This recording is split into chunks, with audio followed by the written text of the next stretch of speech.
Hey everyone, Mr. Sujano here. In this video, we're talking about PlayStation 1, PlayStation 2, Nintendo Switch, and more. Let's get started. Alright, we'll kick things off here talking about PlayStation 1 emulation with Duckstation, and Duckstation has started out the year really darn strong. It's got a big update. So Duckstation is 100% free, it's open source, it's available on GitHub, and I'll drop a link to it in the description below. In the latest version here, the latest rolling release, there are a whole bunch of bug fixes, so Duckstation has gotten a little bit better and arguably a little bit more accurate. And speaking about accuracy, next up we're talking about Nintendo 64 emulation on PC with Simple 64. Simple 64 just got a really small update, but it did make the emulator a little bit more accurate. And on top of that, another N64 emulator on PC, also based on Mupin, Rosalie's Mupin GUI got a brand new update. Version 0.2.8 just released. We've got some bug fixes and a minor improvement with error messaging. Now, if you're currently using Simple 64 or RMG, I wouldn't necessarily say that these are necessary updates, but at the same time, it's always good to try to stay up to date with the latest version. And speaking about minor updates, next up we're talking about PlayStation 2 emulation on Android with Aether-S X2. All hail the blue cube. It's been a while since the Google Play Store version of Aether-S X2 has been updated, but the testing version of Aether-S X2 has been incredibly active. Version 3668 has just released. I'll drop a link to it in the description below. So the Google Play Store version is considered the stable build. You don't necessarily need to update it if you don't want to. However, if you're looking for some performance improvements, bug fixes, and new features, well, the testing build is where it's at. There's a whole bunch of stuff in here that's not available on the Google Play Store version just yet.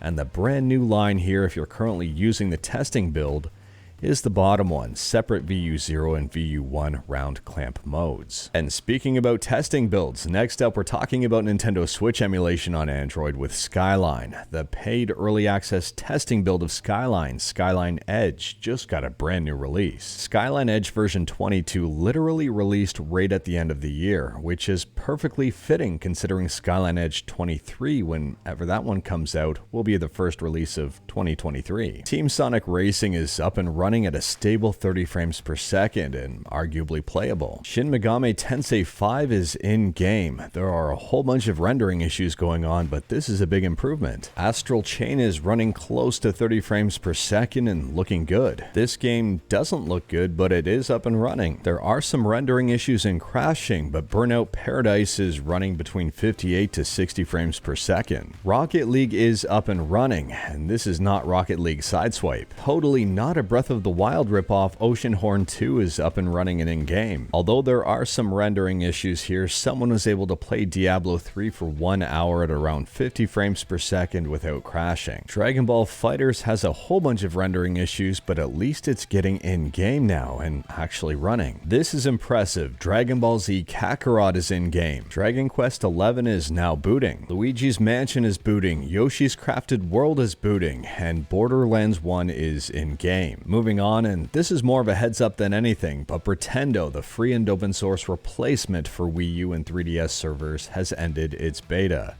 If you're having trouble connecting to Pretendo's beta servers, that's because they're shut down. This is good news. Pretendo is currently taking a lot of that data, working on it, and trying to make it better. Next up, if you're a MultiVersus fan or a Breaking Bad fan, you might like this news. Apparently Heisenberg may be coming to MultiVersus. At this point in time, it's just a rumor, nothing has been confirmed. And the rumor is stemming from that tweet right there. So Dan Eder, I'm not quite sure on how to pronounce the last name. They are a character artist from MultiVersus. Someone's Twitter account is Walter White from MultiVersus. The only way I'll have a good 2023 is if we see Walter White join MultiVersus that year. And Dan says, expect good things. And last up, this is a fun one. Thanks to VGC and Famitsu, we now know that Atlus has several unannounced games planned for reveal during 2023. I'll drop a link to this article in the description below, and I do recommend checking it out. At this point in time, we don't know every single game that Atlus will be releasing, but there has been a ton of speculation, including a possible Persona 3 remake.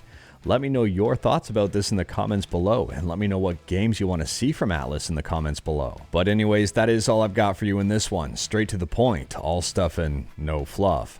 Let me know your thoughts about anything we talked about today in the comments below, and we did talk about quite a bit.